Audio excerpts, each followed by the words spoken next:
우리가 이 땅을 살아가다 보면 하나님 앞에 실수합니다. 모르고 실수하는 부분들도 있지만 알면서도 우리의 편안함이나 어떤 유익 때문에 하나님의 뜻이 아닌 것을 알면서도 하나님의 뜻이 아닌 길을 걸어갈 때가 있다라는 것이죠. 다윗도 마찬가지였습니다. 28장 처음 1절과 2절에 이어지는 본문이 바로 오늘 본문의 말씀인데요. 다윗이 계속해서 사울에게 쫓기는 수없는 시간들을 보내다 보니까 그 마음이 좀 많이 지쳤었던 것 같습니다. 우리 삶도 마찬가지 아닙니까? 오랜 투병 시간을 거치든지 아니면 우리의 인생 속에서 어떤 고난이 계속해서 긴 시간 이어져 가면 사실 마음이 지치는 것은 어쩔 수 없는 것 같습니다. 다윗도 그랬던 것 같습니다. 다윗도 계속해서 쫓기는 인생, 죽음의 위협 앞에서 계속해서 고난을 받는 인생을 살아보다 보니까 이제는 좀 쉬고 싶다, 좀 편하게 살고 싶다라고 하는 생각을 했던 것 같습니다. 그래서 블레셋 땅으로 도망을 갔고 망명을 가고 또 그 망명한 땅에서 아기스라는 사람을 만나고 그 사람에게 후한 대접을 받습니다. 또 그 땅에서 최선을 다해서 살다 보니까 아기스라고 하는 사람에게 참 많은 유익을 끼쳤던 것 같습니다. 그래서 아기스는 다윗이라고 하는 사람을 놓치고 싶지 않았습니다. 그래서 그는 계속해서 그를 품어주는 삶을 살았고 그에게 후대하는 삶을 살았죠. 그런데 문제가 생겨버렸습니다. 무슨 문제냐면 이제 이스라엘 백성과 블레셋과 전쟁을 벌여야 되는 상황이 생겨버린 겁니다. 그러니까 이스라엘에게 있어서 다윗은 어떠한 나라입니까? 그가 왕이 되어야 될 나라이고 하나님께서 그에게 약속하신 나라가 바로 이스라엘 땅이었습니다. 반면에 블레셋 땅은 어떤 땅이죠? 하나님의 사람들, 하나님의 백성들을 계속해서 억압하고 반대하고 적국으로 남아있는 나라가 바로 블레셋이었습니다. 블레셋이라고 하는 나라가 참 특이한 것 중에 하나가 뭐냐면 여러 개의 도시국가가 모여서 하나의 나라를 이룬 겁니다. 그 중에 대표적인 국가 도시 5개가 바로 가사, 아스돗, 아스글론, 그 다음에 가드, 에글론이라고 하는 지역 도시였습니다. 이 도시가 5개의 성읍에 있는 왕들, 그러니까 오늘 본문에서 이야기하는 수령이라고 표현하고 있죠. 그 수령들이 돌아가면서 왕을 지냈던 나라가 바로 블레셋이었습니다. 그 중에 한 사람이 아기스였다라는 거죠. 그 아기스라고 하는 사람, 그렇기 때문에 그 땅에 있는 모든 수령들이라고 이야기하지만 돌아가면서 왕을 해야 되는 그 나라, 그 민족 가운데 어느 누구 하나 절대적인 주권을 가진 사람은 없었다는 겁니다.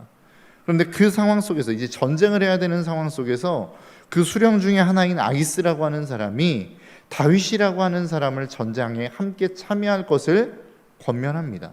사실 어떻게 보면 다윗에게 있어서는 굉장히 큰 위기가 닥친 것입니다. 왜냐하면 지금 이 전쟁에 참여하자니 자기가 왕이 되어야 될 나라 이스라엘과 마주하여 전쟁을 해야 되는 상황입니다. 또 내가 참여하지 못하겠습니다 라고 이야기하면 지금까지 아기스에게 보여왔던 충성이 어떻게 보면 다 숲으로 돌아갈 수밖에 없는 상황인 것이죠.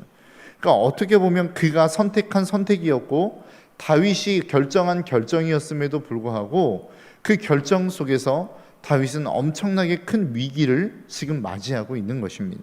그래서 오늘 본문 2절은 이렇게 이야기합니다. 블레셋 사람의 수령들은 수백 명씩 수천 명씩 인솔하여 나아가고 다윗과 그의 사람들은 아기스와 함께 그 뒤에 나아가더니, 그러니까 지금 나아가야 되는, 어쩔 수 없이 전쟁에 나아가야 되는 상황이 그 앞에 펼쳐진 겁니다. 그런데 하나님께서 은혜를 베풀어 주신 게 무엇입니까? 그들 뒤에 나가게 되었다라고 하는 겁니다. 이게 왜 문제가 되죠? 어떻게 보면 다윗이라고 하는 사람은 블레셋 지방에 있어서 굉장히 유명한 사람입니다. 오늘 본문에도 등장하지 않습니까? 다윗이 죽인 자는 사울이 죽인 자는 천천히요 다윗이 죽인 자는 만만히로다 하던 그 다윗이 아니니까 라고 하는 블레셋 땅에서도 굉장히 유명한 사람이 바로 다윗이었다라는 겁니다. 그런데 그 다윗을 사실 맨 앞 선봉장에 세워서 그를 총알바지로 쓸 수도 있었습니다. 그런데 상황이 지금 어떤 상황이죠? 많은 사람들, 많은 블레셋 군대들이 앞에 나아가고 다윗과 아기스는 뒤에서 따라가는 형국이 되어져 버린 것입니다.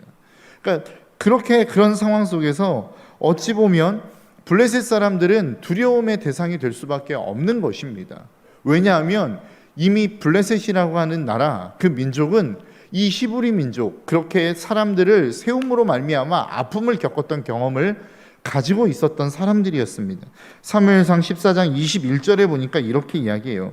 전에 블레셋 사람과 함께하던 히브리 사람이 사방에서 블레셋 사람들과 함께 진영에 들어왔더니 그들이 돌이켜 사울과 요나단과 함께 이스라엘 사람들과 화합하였고, 무슨 이야기냐면 과거에 사울이 왕이 되어서 블레셋 진영을 한번 친 적이 있죠. 그래서 블레셋 사람들이 화가 나서 일어나서 이스라엘 백성들을 공격했습니다. 그리고 창과 칼을 남겨두지 않고 다 빼앗아가 버렸어요. 그리고 그 블레셋이 이스라엘을 다스리던 때가 있었습니다.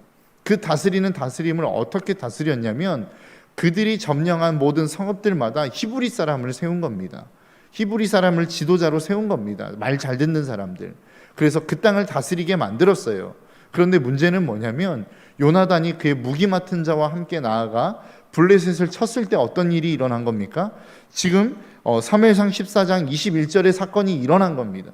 사울이 요나단과 함께 블레셋을 치러 왔을 때 그들이 돌이켜서 블레셋 사람들을 공격했던 역사가 이미 그들 블레셋 사람들 안에는 있었던 거예요. 그러니까 이것을 기억하면서 야, 다윗이 지금 우리와 함께 전쟁에 나아가서 만약에 그 마음을 돌이켜서 우리를 치면 어떻게 할래? 이 전쟁은 반드시 필패할 수밖에 없는 전쟁이 되어진다라고 했던 거라는 것이죠. 어떻게 보면 다윗이 느끼기에는 내가 정말로 지금 전쟁에 나아가 정말로 나를 반대하는 사람들, 나를 싫어하는 사람들로 비춰질 수 있었다라는 겁니다. 그런데 정말로 그 상황 속에서 어떻게 보면 우리가 이 성경의 관점에서 놓고 보면, 하나님의 관점에서 놓고 보면 하나님은 다윗이 왕이 될 수 있는 상황을 계속해서 유지해가고 만들어가시는 상황으로 이 모든 상황들을 지금 만들어가고 계신다는 것입니다. 앞에서도 여러분들에게 말씀드렸던 것처럼 만일 다윗이 아기스와 함께 이 전쟁에 참여했다라고 한다면 다윗은 왕이 될 수 없었을 뿐더러 왕이 됐다 한지라도 많은 사람들의 지지를 받을 수 없는 왕이 될 수밖에 없었다라는 것입니다. 그럼에도 불구하고 하나님이 그것을 막으셨어요. 그 상황들을 막으셨어요. 많은 수령들의 마음으로 움직임으로 말미암아 다윗이 이 전쟁 가운데 참여할 수 없도록 하나님이 모든 수령들, 방백들의 수령들의 마음을 움직이셨다라는 겁니다. 여러분, 하나님이 일하시는 방법이 무엇일까요? 하나님이 우리의 삶 가운데 일하시는 방법은 날마다 우리는 그렇게 생각합니다. 그렇게 기도합니다. 내가 어려운 상황을 만나면 하나님이 이 상황과 환경을 원하는, 내가 원하고 내가 꿈꾸고 내가 기획하는 상황으로 바꾸셔서 정말로 나의 마음이 평안해지기를 우리는 기대하고 소망하는 마음으로 하나님 앞에 기도하며 나아간다라는 것이죠. 그런데 하나님의 일하는 방법은 어떤 거예요? 하나님의 일하시는 방법은 우리의 상황과 우리의 조건을 바꾸시기 이전에 사람들의 마음 가운데 역사하시더라라고 하는 겁니다. 그래서 사람들의 마음을 바꾸시고 그 마음을 바꿈으로 말미암아 우리가 다시 한번 하나님의 뜻을 향하여 나아갈 수 있도록 하나님은 우리의 삶을 인도해 가시더라라고 하는 것입니다. 저와 여러분들의 삶 속에 이 하나님의 일하시는 방법들을 잘 기억하고 깨닫는 우리의 삶이 될 수 있기를 주님의 이름으로 축복합니다. 우리의 삶에 어려움이 있을 수 있어요. 아픔이 있을 수 있어요. 그 아픔과 어려움 속에서 우리가 하나님 앞에 기도하면 하나님이 가장 먼저 역사하시는 영역이 어디냐? 우리의 마음이라는 겁니다. 우리의 마음을 먼저 바꾸시는 거예요. 상황은 그대로 있고 조건은 그대로 있는 것 같아 보여도 하나님이 우리의 마음을 바꾸심으로 말미암아 다시 한번 이 세상을 새로운 눈으로 바라볼 수 있는 그러한 시야를 우리에게 주신다라고 하는 것이죠. 여러분, 저와 여러분들의 삶 속에 이러한 하나님의 마음을 바꾸시는, 하나님이 우리의 마음을 바꾸시는 이 놀라운 기적과 축복들을 날마다 우리의 삶 속에서 경험하며 나아가는 저와 여러분들의 삶이 될 수 있기를 주님의 이름으로 축복합니다. 그런 상황이 벌어지자 아기스라고 하는 왕은 또 다윗에게 쩔쩔매는 모습을 보입니다. 오늘 본문 6절과 7절입니다. 아기스가 다윗을 불러 그에게 이르되 여호와께서 살아계심을 두고 맹세하노니 내가 정직하여 내가 온 날로부터 오늘까지 내게 악이 있음을 보지 못하였으니 나와 함께 진중에 출입하는 것이 내 생각에는 좋으나 수령들이 너를 좋아하지 아니하니 그러므로 이제 너는 평안히 돌아가서 블레셋 사람들의 수령들에게 거슬러 보이게 하지 말라 하니라. 여러분, 이 말씀을 잘 보십시오. 이 말씀의 내용을 보면 여러분 느낌이 어떻습니까? 지금 아기스가 왕으로 있고, 아기스가 어떻게 보면 지도자로 있는 상황이고, 다윗은 그 아기스를 섬기는 입장에 있는 것 아니겠습니까? 그러면 어떻게 보면 당당함이 아기스에게 있어야 되고 쩔쩔매는 상황이 다윗에게 있어야 되는데 오히려 반대가 되어져 버린 것 같습니다. 여러분, 우리가 인생을 살아가다 보면 어떠한 순간인가 내가 일하지 않았고 내 능력이 아님에도 불구하고 상황이 정말로 나에게 좋게 흘러가는 상황들이 있습니다. 야, 이것은 내 능력이 아닌데, 내가 힘이 아닌, 지금 내가 어떠한 보이는 힘이 아닌 보이지 않는 어떠한 힘으로 말미암아 지금 이 상황들이 잘 만들어져 가는 상황들을 우리는 때로는 겪게 되어진다라는 것이죠. 지금 다윗이 그런 상황입니다. 다윗이라고 하는 사람이 어쩔 수 없는 상황, 진퇴양난의 상황 가운데 빠졌음에도 불구하고 이제는 끝났다라고 하는 그 상황 속에서 보이지 않는, 내가 행하지 않았지만 그가 어떤 상황 속에서 내가 어떻게 이루지 못했던 그 상황들이 다른 어떤 힘에 의해서, 보이지 않는 힘에 의해서 그 모든 상황들이 정리되어져 가는 그 상황들을 다윗은 지금 맞이하고 있다라는 거예요. 여러분, 다윗이 어떤 상황입니까? 지금 자신의 실수, 자신의 잘못으로 말미암아 이 상황을 맞이한 거예요. 그러니까 이 상황에서 다윗이 실패하고 잘못되어지고 나락으로 떨어진다 할지라도 다윗은 어떠한 말도, 하나님 앞에 어떠한 변명도 할 수 없는 상황이라는 것입니다. 그럼에도 불구하고 하나님은 지금 어떻게 되어져 가는 거예요? 그 다윗이라고 하는 사람을 그 상황 가운데서 끌어올리셔서 다시 한번 그 다윗이 그 모든 힘든과 어려운 상황에서 벗어날 수 있는 상황을 지금 만들어가고 계시더라라고 하는 것입니다. 여러분, 지금 다윗은 어떤 상황을 향하여 가야 됩니까? 하나님의 뜻과 하나님의 계획이라고 한다면 지금 다윗은 무엇이 되어지기로 결정되어진 사람이에요? 이스라엘의 왕이 되기로 결정되어진 사람입니다. 그런데 그가 행하고 있는 그 상황들, 블레셋이라고 하는 나라로 망명해서 도망친 상황들, 그의 편안함을 추구하는 삶, 이러한 것들을 놓고 보면 어찌 보면 그의 인생 속에서 그가 잘못되어진 상황, 왕이 되어지지 않는 상황이 되어진다 할지라도 그의 입으로 어떠한 변명도, 어떠한 이야기도 할 수 없는 상황을 지금 다윗 스스로가 초래한 겁니다. 그럼에도 불구하고 어떻게 되는 거예요? 하나님은 그 다윗이라고 하는 사람을 하나님이 원래 계획하셨던 의도대로 끌고 가고 있는 상황 가운데 있는 것입니다. 여러분, 우리의 마음속에서 때로는 우리가 하나님 앞에 잘못을 저지를 수 있습니다. 실수할 수 있습니다.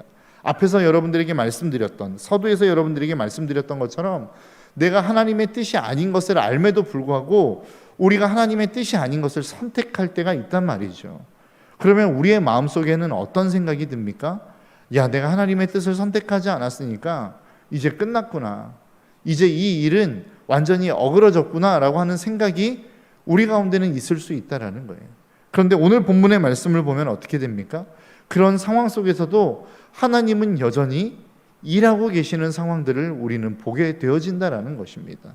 여러분, 꼭 기억하십시오.